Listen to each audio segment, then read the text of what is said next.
Today is October 13th. Today's quote is entitled, "Their Story." Every person has a story behind them that will explain why they do what they do.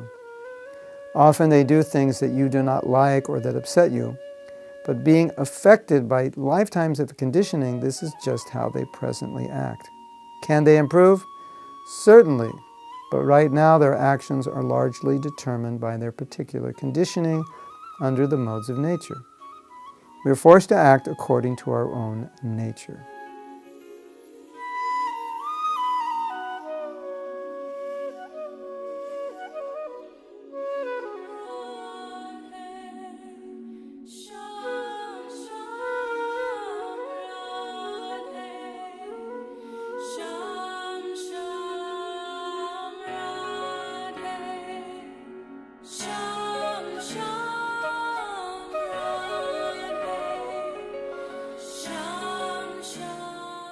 This comes up when we're doing forgiveness work, especially when people are continually doing something to disturb us. Like, how do we deal with that? Well, one of the ways we deal with that is by understanding their conditioning. So when a person's conditioned to act in a certain way, it's not like they're consciously doing something to disturb us, even though it does disturb us. It's just they're doing what they're conditioned to do under the particular set of modes of nature and samskars and past karma and cultural conditioning, etc., that they were born in. So they just do things a certain way. You know, if you go to different countries, people do things differently. And then within that country, individuals do things differently. And it's not always the way you were raised to do it. So when they do it their way, it can be upsetting.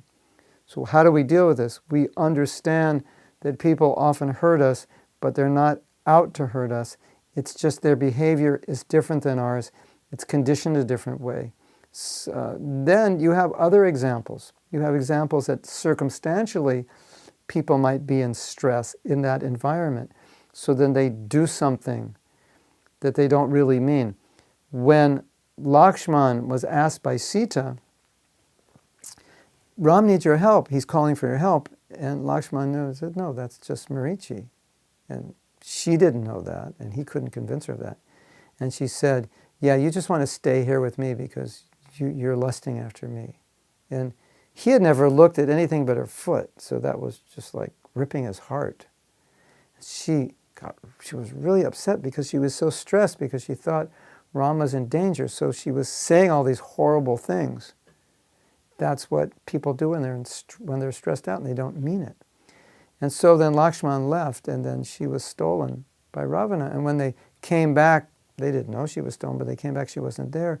Lakshman explained the story, and Ram said, "Why did you leave?" And Lakshman said, "Because she was forcing me and accusing me of wanting her to take her away from you." And he said, "You should have understood. She was just stressed about this and shouldn't have listened." That's what he told. So we know this because we see it all the time, but oftentimes we take it personally, right? So if we can be a little more understanding of other people, it makes it a lot easier to deal with them. It's just how they do things, or they're very stressed about a particular situation, and so they act a particular way according to that stress. Now, we don't see their subtle body, we only see their gross body. We don't see all the tears and wounds inside that subtle body. If we could see it, then it would be easy to be more tolerant and accepting and compassionate. Just like if you see somebody sick, you can see that. It's external. They don't walk well, they're in a wheelchair, they don't look well. You're naturally compassionate. If you could see the subtle body of all the wounds and hurts and scars and conditioning that people have, it would be similarly easy or natural to be compassionate. So try to see that way. And also understand that sometimes the modes of nature are acting on people, and because of their conditioning, they can't do much about it at that time and circumstance. Although they should, but they can't, so they're being impelled by those modes of nature, and they're acting in a particular way. And unfortunately, sometimes we're in the way and they hurt us. But generally, it's not intentional.